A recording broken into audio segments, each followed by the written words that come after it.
বয়স মাত্র ৮। এই বয়সেই রীতিমতো ইতিহাস তৈরি করল এই শিশুকন্যা।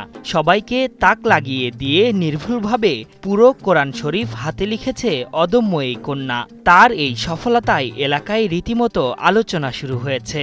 আমরাও খুব আনন্দিত যে এতটুকু একটা বাচ্চা এভাবে নিজে ১ বছর অক্লান্ত পরিশ্রম করে ধৈর্য সহকারে নির্ভুলভাবে করেছে।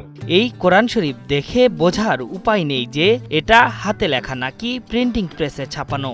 সামিয়া সিনা হাতে পবিত্র কোরআন শরীফ লেখায় উচ্ছ্বসিত পুরো পরিবার। ৩য় শ্রেণীর একটা মেয়ের পক্ষে আসলে এত দূর বা এই ধরনের এত ছোট মেয়ে আসলে লিখতে পারবে এটা আমার ভিতরে কনফিডেন্স ছিল না, কিন্তু ওর ভিতর ছিল। তো আলহামদুলিল্লাহ ও গত পরশুদিন এই লিখতে লিখতে শেষ করেছে। আমি খুবই আনন্দিত এবং সবাই তার জন্য দোয়া করবেন। আমার ছোট বোন কোরআন শরীফ লিখেছে, আমিও কোরআন শরীফ লিখতে চাই। ২০২৩ সালের মাঝামাঝি ৪র্থ শ্রেণীতে পড়ুয়া ভাই আলী আহমেদ সাইফের সঙ্গে নিজ বাড়িতে কোরআন শরীফ শিক্ষা শুরু করে Samiha.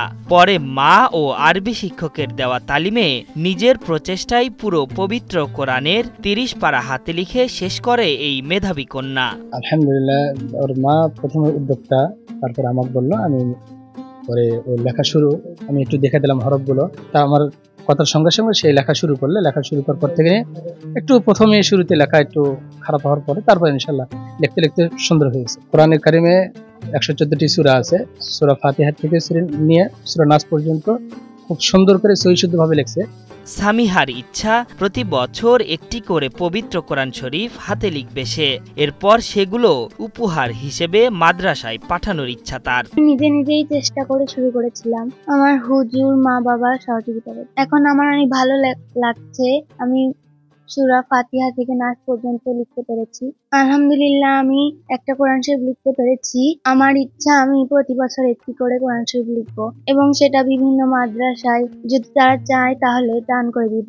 Samiha Sina Bogura arm police battalion public school and কলেজের ৩য় শ্রেণীর শিক্ষার্থী। আশরাফুল ইসলাম, ৭১।